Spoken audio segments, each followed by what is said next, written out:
Guys, hello everyone. Today we have an incredible episode with one of the most experienced personalities on the real estate market in Dubai, with Paul from legendary company House and House. And by the way, I really like your company. And at some point, I remember you guys were using this profile pictures in a black and white style. And I was like, wow, such a good idea. You were really standing out on the Property Finder and on the websites. So, Paul, can you please introduce yourself to our audience, please? Thank you, Dennis. My name's Paul Sharland. I've been in Dubai for 18 years. I came here in 2005 with the family. Working in real estate. I worked for a company for 5 years and then that got bought out by Sotheby's. I've left a couple of times. I left in 2012 for less than a year, went to New York and came back, and also left in 2016 for a year and went back to Marbella and came back a couple of years ago and luckily timed it right, came back at the beginning of 21 and it's been extremely exciting since. Wow. Such an interesting journey. I know that you came to Dubai from Spain and from Yes. Marbella, Yeah. and you were doing the real estate as well. Yes. So when you were coming to Dubai, was the real estate as well your main focus, that I will come to Dubai and I'll do the real estate as well? Yeah, to be honest, I worked in the city in London and I'd done 10 years there and I didn't really want to do 30 years there. So I was looking for an opportunity abroad and one came up in Marbella. I had a good friend there who's a lawyer. He said, come over, the market's busy. Got a lot of people buying from the UK. I had a lot of people asking me who worked in the city, the bankers getting big bonuses.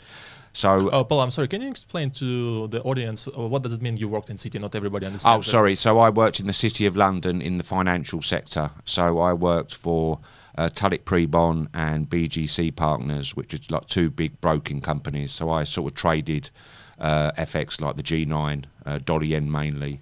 But yeah, like a city boy, a financial guy. So I enjoyed the job, but it was 10, 11 hours a day, very tiring, didn't see much of the family. So yeah, we were just given this sort of a small opportunity in Marbella to set up a small bespoke real estate company. Went over there and give it a go and obviously loved it and haven't looked back. Was there for 3 years, then moved to Dubai in 2005. Can you tell us about this move? So did you move out from Marbella because you were really excited about Dubai, or the market slowed down in Marbella? And, yeah, it was a combination. So the Palm launched in 2002. There was a lot of people from London buying at that time. There's actually a lot of people in Marbella buying at that time. In Dubai? Yeah, so like a lot of people I spoke to in the city, you know, they just got paid their Christmas bonus. They was buying a shoreline or whatever. So there was a lot of talk about it. Now, what it was, the boys were in a Spanish school, which wasn't the best. Was a bit worried about their education. The market was slowing down in Marbella. It was a collection of reasons. So I came here with the intent. I got a job in real estate, and I wanted to do real estate. And you know, we came to Dubai just for the experience, to get the kids a good education, and hopefully do a good job, make some money, and enjoy what Dubai offers. And yeah, it just went extremely well, and that's why we're still here. Mm-hmm. Did you consider any other directions besides Dubai when you were in Marbella? I wanted to stay in property. I didn't really want to go back into the city because, you know, 50, 60 hours a week is a young man's game, I think. I looked at South Africa, but we sort of crossed that off quite quickly. We looked at the US, New York, which I actually ended up going to New York, but it wasn't for me. It's not my favourite city. I think it's sold very well. Yeah, so it was just, at the time, it was just Dubai, Dubai, Dubai. It was like, you know, this is where it's happening. This is where the property market, this is where all the focus seems to be. So let's give it a go. And that's what I did. So it looks like even some of your clients who were buying in Marbella, maybe they were asking you, like, do you have anything in Dubai? Yeah. This was the case, right? So you came to Dubai already with ready clients. Yeah, I mean, mainly really sort of ex-friends and clients from the city in London, you know, because a lot of them were brokers, traders. But I mean, there was at the time, there was a lot of people in Marbella buying in Dubai, yes. right now a lot of families and a lot of, let's say, agents are moving their families to Dubai for the same reason that Dubai is super interesting right now on the international market. So what do you think somebody who is planning to move right now to Dubai with his family and start career in real estate, what he should do to in order to avoid some of mistakes and in order to be able to make Dubai his home and start making money over here? Right, yeah. I mean, I'd say for us, when we made the initial move in 2002 and even the move to Dubai in 2005, the biggest problem we actually had was getting the boys into a good school. Give you an idea of how much Dubai's changed. When we came here in 2005, the population was 1.2 million and there was 17 international schools. Now there's 220 international schools and they're building more schools than they've ever built before, and the schools have got the longest waiting list they've ever had, which I think is quite a good sign of the amount of people moving to Dubai. For sure. Yeah. We speak to a huge amount of Europeans, not just Brits, but Germans, French, Dutch, Italians, and generally, particularly over the last 12 months, it's more and more people who know they can work from Dubai, whether it's remotely, as we know with technology now, it's much easier. And the things that come up is inflation, cost of living, tax. Tax obviously is a big one, and one that's coming up more and more now for Europe and the UK is crime. People are generally concerned, and they're thinking if they can move out to Dubai, put their kids into a school here, they know they're safe. Whoever's working is quite happy because whatever their salary was in their own country, that's more or less doubled overnight because they're not paying tax.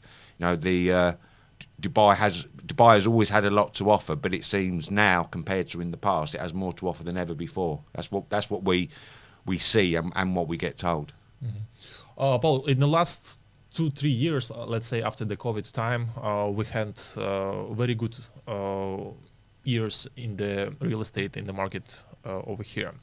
You are the one who was here during the 2007, 2008. When it was like booming. Compared to those years, are we close to the same level of activities that were back then, or back then it was even more active on the market? I believe, going by the stats, that the market now is the busiest it's ever been transactional wise. In 2007, 2008, particularly the last half of 07 and certainly going into 08, the market was crazy. I mean, looking back in hindsight, it was, it seemed normal at the time. It certainly wasn't. But the market back then, it was about 70% speculator driven. That was people, I was one of them, buying in January, say they bought somewhere for $1 million dirhams off plan. They paid 10%, they paid 100,000 dirhams. In February or March, it's gone up to 1.1 million. There was no DLD at the time, no fees. They could sell that for a 10% profit on the retail price. They've doubled their money, and we were all doing it, or a lot of us were doing it. It was all going splendidly well. And then September the 15th came, Lehman Brothers went bankrupt. And then within a few weeks, we knew we had serious problems. Now, you look at the market now, it's completely different. I'd say it's at least 65% end users. That's people moving to Dubai to buy a home. So that means it's a resilient market because it's underpinned by end users, not just speculators or investors. But the investors have changed. The investors before were buying to flip. Not that many were buying to keep. Now they're buying to keep to either sell on completion before the final payment to hopefully make a good return on investment if it's got a good payment plan, or they're looking to keep to rent out long term because, as far as I'm aware, nowhere else in the world can compete with the rental yields here of 6 to 8%, which are tax free as well. So it's the only thing that in common with Dubai back then in 2008 to now is that the market was busy, but everything else is very different. It's a much stronger market now. Yeah, and let's take a look at 2007 to 2008 from the eyes of the agent. What kind of mistakes agents were doing? Obviously, some of them lost their money because they invested as well. Maybe there are some other mistakes that you can see right now, looking back in 2007, 2008. As agents or as buyers? As agents. I think that it was a new market. I think, you know, the market effectively kicked off in 2002. You know, the Palm was what put it on the map. That gave it the worldwide attention. And at the time, it just seemed like, let's just go with it. You know, there was this attitude, you know, build it and they will come. And it was just like one big, I don't want to say party, but it was like, you know, work was great. Socially, it was great. You know, the schools were good. Everything was going really well. And I just think it was, look, while it's like this, let's just see what happens.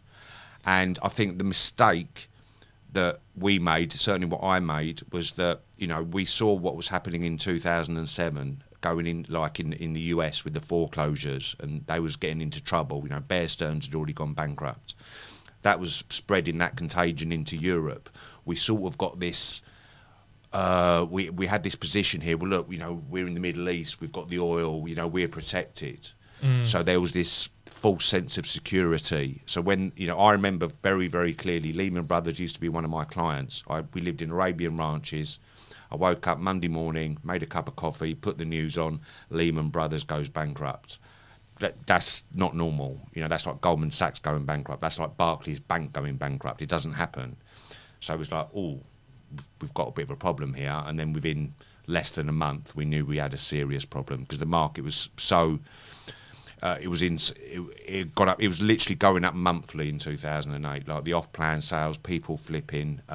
It wasn't sustainable. But as I said at the time, you just got so caught up in it until it stopped. You just thought it was normal. It was a bizarre. It was exciting until it finished. Yeah. What did you do during this time that you had a lot of deals happening? Everybody is so excited, but then the crisis came. Were you still on the market during this period of time? Yeah, I mean, it literally from, I'd say like from October 2008 onwards, and then we had, people just didn't know really what was going on. I'd say for 6 months, it was really difficult to price anything. Because all that kept coming out was all of this negative worldwide news. And then once we realised that the impact on Dubai was big, it was like every bit of news that came out was having more of a negative impact on Dubai. You know, the difference in your thinking and your emotional thinking, like it was like in 2008 up until the crash, it was like Dubai was the best place in the world. It was fantastic. You know, for every aspect. And then it was like, fast forward to like the summer of 2009, it was like it was the worst place in the world. It wasn't either. You know, it was somewhere in between. But unfortunately for me and all the people I knew, all the people I was doing business with, the other agents I was dealing with, everybody had lost money, everyone. So when you're surrounded by that, your thinking become a bit skewed. But as I said, you know, the one thing I can assure you of, having been here in that time, there's no comparison with the market then. You know, people still called Dubai like, you know, the Disneyland of the desert back then. You know, it was let's see what's going to happen. You know, they might do it. But now it's taken very seriously. It's a major city in the world. Yeah, you know, like I had a chance to speak with several agents who were during this time on the market over there, and one of the insights that I got, and our viewers as well, is that when the market crashed, a lot of agents stopped working. They got depressed, and they stopped making calls. They start making deals. And one of the insights, the main insights that I got out of this experience, talking with people who were there, is that you as an agent should not stop working. If it's you should realize like, okay, market is different right now, and stay on the market. And and this was insightful, because even for me, like when the client is getting into trouble, I get sometimes very emotional about it and depressed, and it is tough. So guys, be not be ready, but but keep it in mind that during the bad times we still need to be on the market and act as agents, as deal makers. Paul, I'm really curious to hear why you decided to leave Dubai at some point, because I had as well such thoughts, but I didn't move. So yeah, I mean, is actually one of the best things we did was actually leave, because we actually left twice, and I'll tell you now. But apart from anything else, it actually shows you how much Dubai's got going for it once you live in different countries, when you make the comparisons. So what it was in beginning of towards the end of 2011, going into 2012, I was just.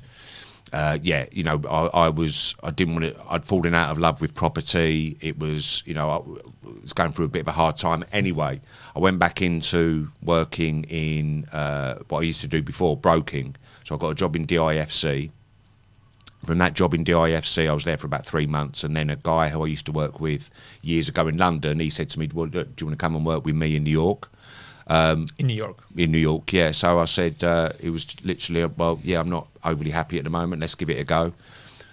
Moved to New York. I was only there for probably 3 months. The job was going well, but for me, once I got used to New York, it just wasn't, Did you take your family with you there? No. So the idea was I was going to go there first to check out if we would move there as a family. The boys were teenagers then, so it would have been a big risk anyway. And I knew sort of quite quickly it wasn't for us. To live there full time, and it's not actually got any better since then as well. So then I actually got a transfer to London, and with the same company, and got the boys into a good school. And literally, once again, within 6 months, what have we done? So the kids have gone to a really good school in Dubai for 7 years, been really well educated, playing football, rugby after school. They're safe, they can go to the shopping mall, they can go to the cinema, we've got nothing to worry about. And then they're going to school in London, which was actually a pretty good school, and just the difference in everything socially, friends, we were just like, we've made a mistake here. So we moved back to Dubai. But what was great was when we came back, I personally had a completely different attitude, because I left sort of quite... pretty down about the whole Dubai situation. When I came back, it was refreshed, and you realised again all the things Dubai had going for it, which you'd actually forgotten. The things originally which made it so attractive. So yeah, and then again, sorry if I'm boring anyone. And then again, we left in 2016. Because our youngest child, it was whether we did 2 more years in Dubai for his A levels, higher education, or we go back to Marbella where we still had a house. So we went back there instead. But then did that, went back to London for a little while, and then COVID delayed everything a little bit, and then come back to Dubai. But as I said, leaving Dubai and coming back is, for me and for my family and for other people who have done it, they really are pleased they have done it, because it shows you that the grass isn't always greener, and these places which say they offer this and offer that, they probably don't. And Dubai just offers more than anybody else. Sometimes it's enough for me to spend 2 weeks outside of Dubai, and I start missing it big time. Doesn't matter where I am, in States, in Europe, or somewhere else. It really kind of refreshes you, that Dubai is an incredible place to be. Now, Paul, with regards to the real estate, do you focus more on the secondary market or the off-plan? I work in off-plan and investment department. So, we at House and House we have the big resale team which covers all the areas you'd expect: Arabian Ranches, Dubai Hills. We have specialists in the different areas: Marina, Downtown, the Palm. And then we have the off-plan and investment team, which is about 40 of us, 4 teams. And so predominantly, we sell off-plan. But, some investors want off-plan, some investors want completed, some want both. So we deal with investors, but it's predominantly off-plan. But if they want a completed property, we will source that for them. As I said, we had a very good 2 to 3 years after the COVID.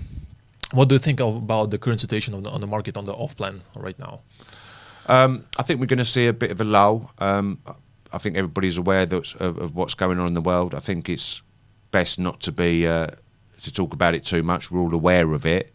But I do believe that, Dubai is a safe haven. It's recognised as a safe haven in this region. It's recognised as a safe haven in the world.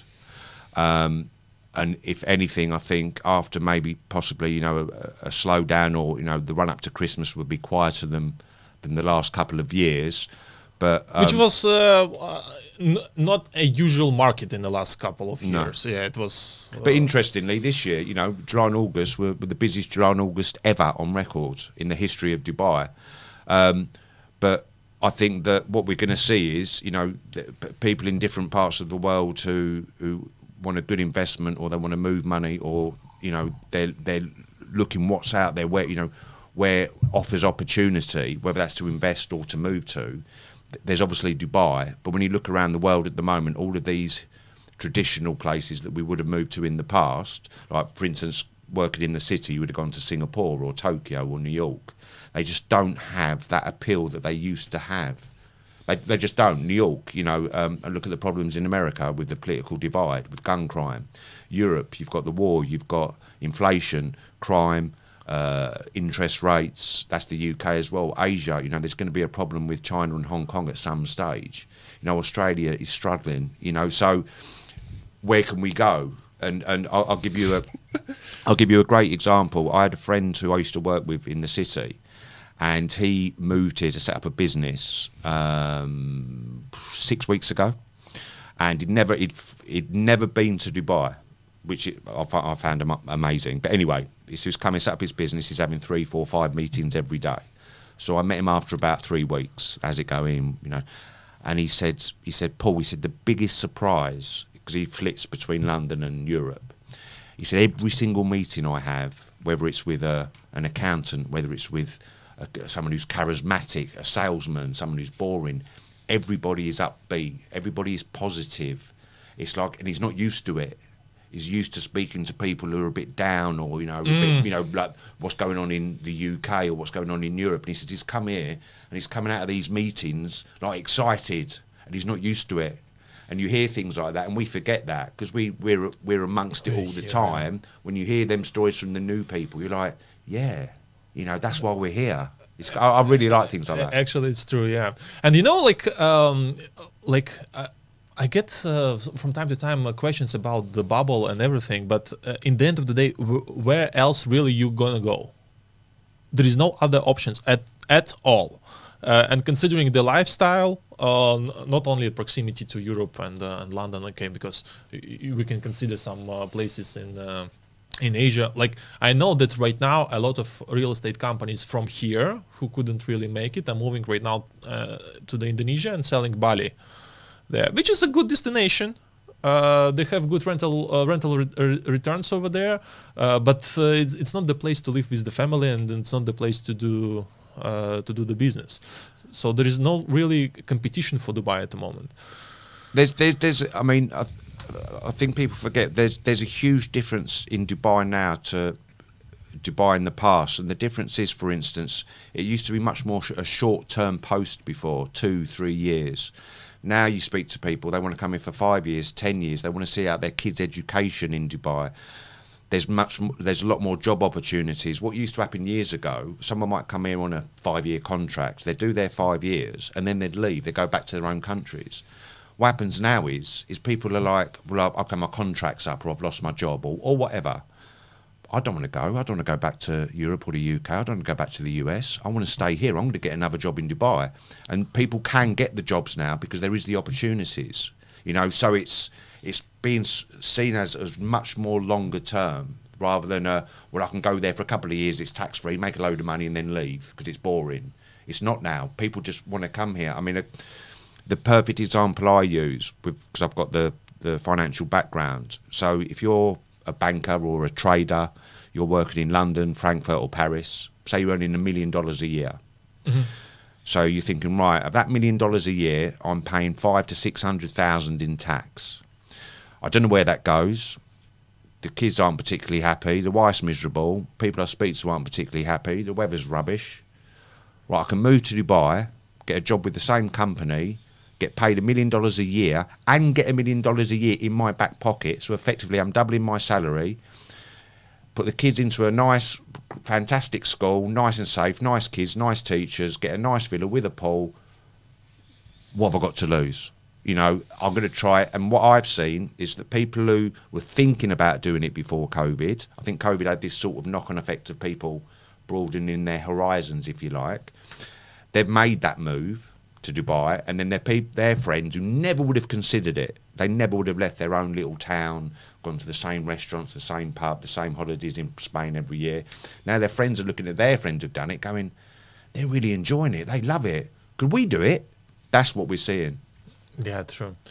Paul, you mentioned that you work in the off-plan and investment department. Yeah. So how do you approach this investment part? Like, what do you usually offer to your client, and what kind of investment strategies is your favorite? Every investor is slightly different with their investment strategies.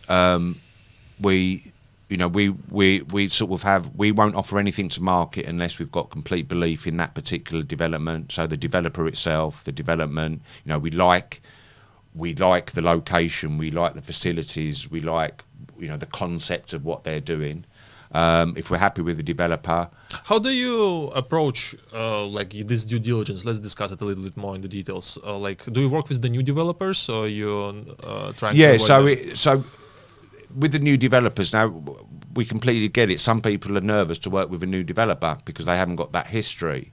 The flip side of that is if you know that they've got the financial backing, if you know they've got some good names associated with them. And the escrow account is there as well. Yeah, exactly. So, but what we've seen is that sometimes, or the developers, their first one or two developments, they go that extra mile. Because they're going to be judged on that first or second development for their future developments.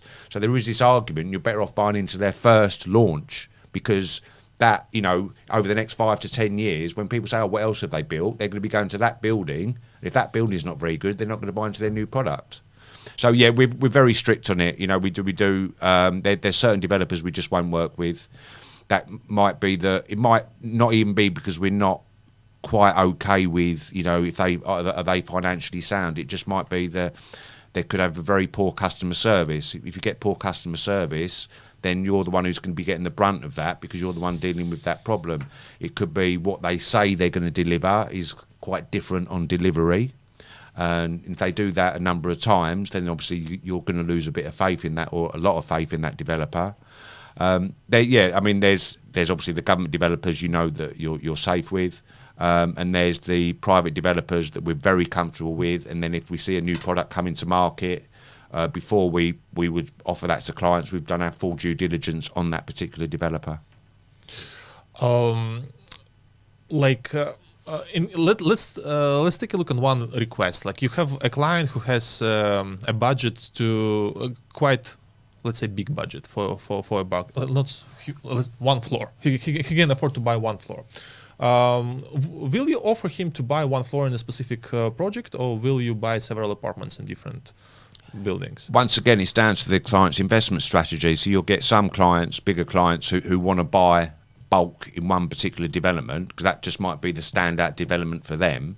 And then, they haven't got, 1 million dirhams. They've got 50 million dirhams, but that's the development they like. So to them, it's relative. To them, 50 is the same as someone else spending one. But there's also obviously a case if someone is completely open to, right, we want your advice, what do you say we should do, then there's a strong argument that you don't put all your eggs in one basket, so you do split your investments. The simplest way I explain it to somebody is, look, if I was to say, here's 10 million dirhams for you to invest in stocks and shares, would you buy 10 million Amazon? Would you buy 10 million Facebook? No, you'd buy 2 million, you'd buy 5 different stocks and shares to see how they all perform.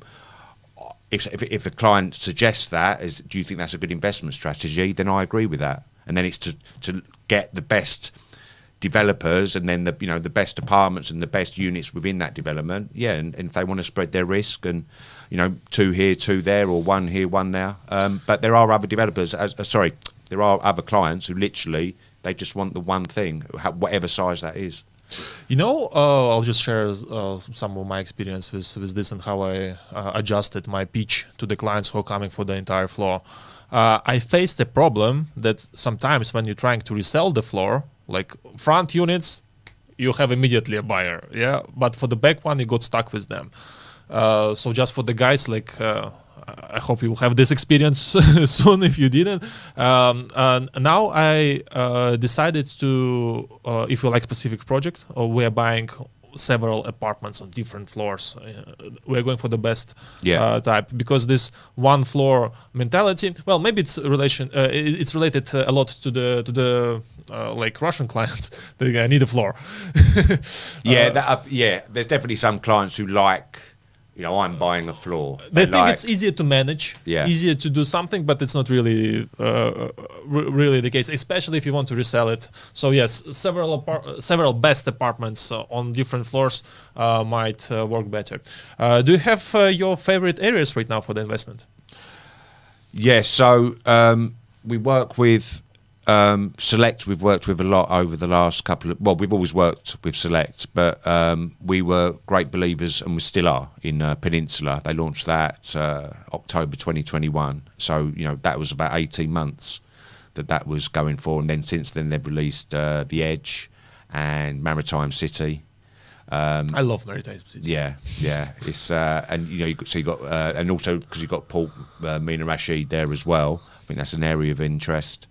But in terms of that, we have our favoured developers, yes, the ones that our go-to developers. So it's mainly developers, not areas for you, right? No, I mean in terms of areas, so like the Burj Khalifa. Like me personally, I'm a bit concerned about the marina. Now, the reason I'm concerned about the marina is because it's about 20 years old now. There's a huge amount of buildings there. The traffic is horrendous. I can't see the traffic getting any better anytime soon.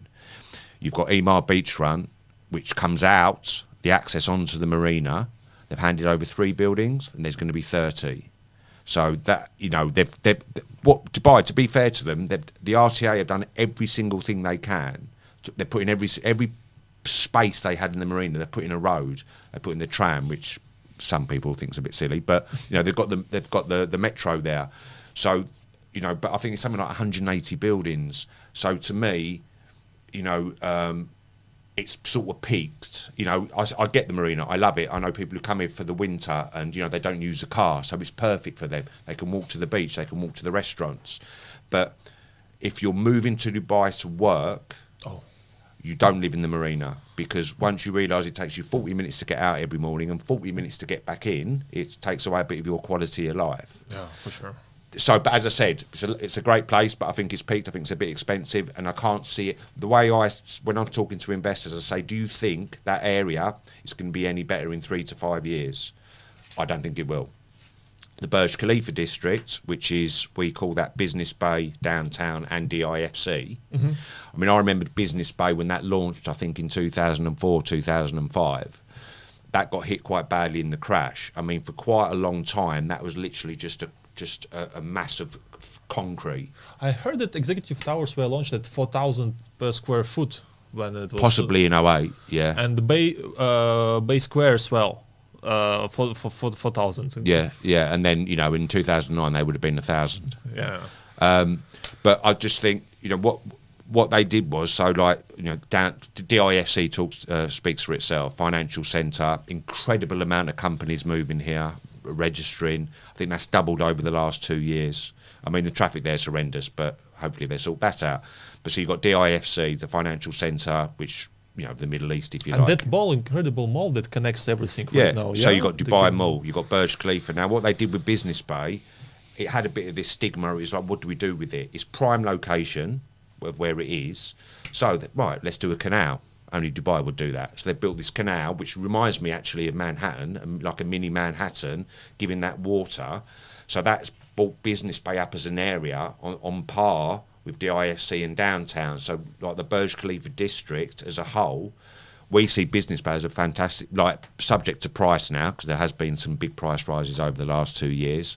But when you consider the Burj Khalifa district, there's a running track, cycling track going down to the beach. It's 2.9 kilometres. So the weekends, you could cycle down to the beach in 10 minutes, but you're in the heart of the city. I actually do it myself. Oh, right. Yeah, I take a Karim bike and I'll go from Business Bay. And how is that? Incredible. Wonderful. Yeah, amazing experience, and infrastructure there is really cool. Yeah, it's just it's just another improvement Dubai's done. The cycling, walking tracks. Another area which might surprise some people, I've never ever been a fan of JVC. I remember when it launched 2005. It's a Nikhil master development. Nikhil's concentration was naturally on the Palm Jumeirah, Palm Jebel Ali back then. They sort of neglected it a bit. I used to hate going there. There was no Google Maps. Nikhil didn't like putting up road signs, so finding anywhere there was purgatory. But when you look at it now, so you've got the metro going in. That was originally going to go in 2027. Now that's going there hopefully by the end of 2025. That'll make a huge difference. That's a good news, yeah. Well, I'll give you an idea. I've got 10 friends who work in DIFC. If I'd have said to any of them 10 a year ago, would you get a metro into work? They'd have laughed. They've got their Porsches and their Range Rovers and whatever. Now, 7 out of the 10 get the metro to work because it takes them 15 to 20 minutes rather than an hour and a quarter. So the metro is going to become more normal for more people. Mm-hmm. So JVC, there was originally going to be 33 parks. They built 18. Now they're doing the other 15 parks. They're improving the roads and infrastructure. You've got JVT Mall to open on the other side of the road, which is ready. Now, the reason we like it now is because the infrastructure's there. When you look at the prime areas of Dubai, the Palm, obviously, downtown, Marina, there's been Dubai Hills for master communities. They've more or less doubled in price over the last 2 years. JVC has gone up less than 20%. Now, of all the improvements they're making over the next couple of years, right, if you're buying at 11 or 1200 dirham a square foot, why couldn't that be 1500 dirham a square foot? Because that's still cheap in real terms. So, as I said, historically, I wasn't a fan, but now it's got a lot going for it. There's some good developers there building some good developments. What type of units would you advise to consider investor in JVC? Should it be a studio, 1 bedroom, 2 bedroom, 3 bedroom apartment? My view has always been, I completely get it with the smaller units, with the studios particularly. You're always going to get a good rental yield. I mean, just so you know, House and House, we manage over 150 properties in JVC. Oh. Yeah, we do a lot of short-term leasing there. 80 people from House and House live in JVC. I'd like to think that 80 people aren't going to live somewhere they don't like. So it's obviously got something going for it. It's very European-y now. There's lots of things to do. There's sports bars. There's the big five. Difference. I passed by recently there, first of all, whenever you go there, you see a new building came up, and before it was an empty plots. And yeah, they keep on developing it a lot. The only thing that I'm concerned about JVC, that if you go for a studio, that there is so many studios over there. I mean, our view when we're speaking to investors, if they can only afford a studio or studios, but we always advise, if you can, buy a 1 bed. And the reason we say that is we're not disputing the rental yield on a studio. But what you'll find is, if you buy a 1 bed, a nice 1 bed with a nice view, nice layout, nobody really, like somebody moving from Europe, for instance, nobody aspires to think, well, I've come to Dubai, I want to be here for 10 years, I'm going to buy somewhere. Nobody, even if they're on a budget, nobody aspires to want to live in a studio full time. You would for a couple of weeks or a couple of months if you're just moving here. A single person or a couple or whatever, they'd want to live in a 1 bed.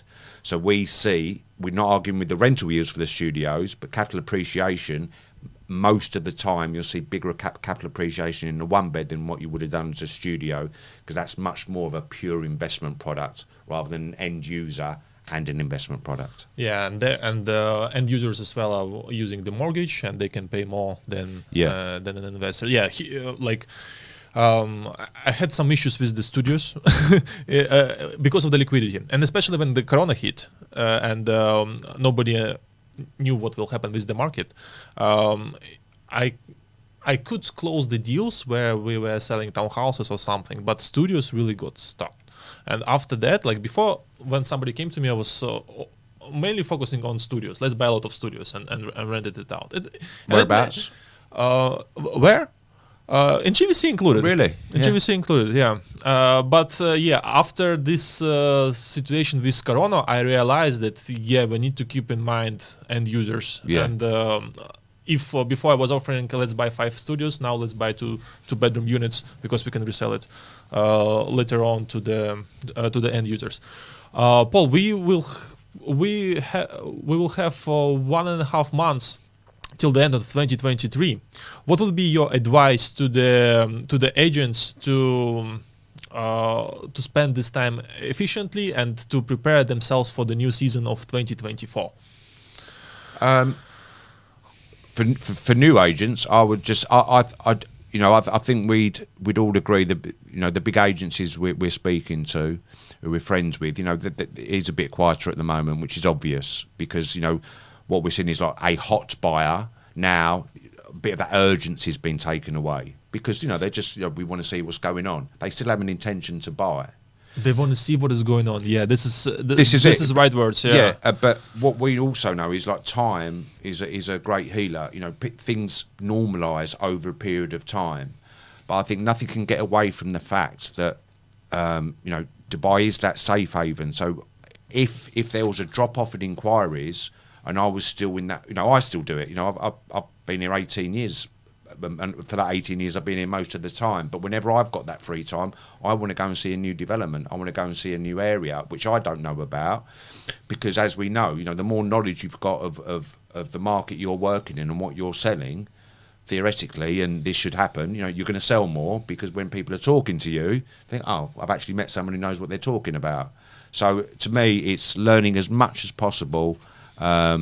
It can only help you to be successful, and just accept, there's market things going on in the market which are outside of our control. But the future for Dubai, with the amount of people moving here, with the people from the different nationalities moving here, new nationalities, it's the outlook for Dubai is strong.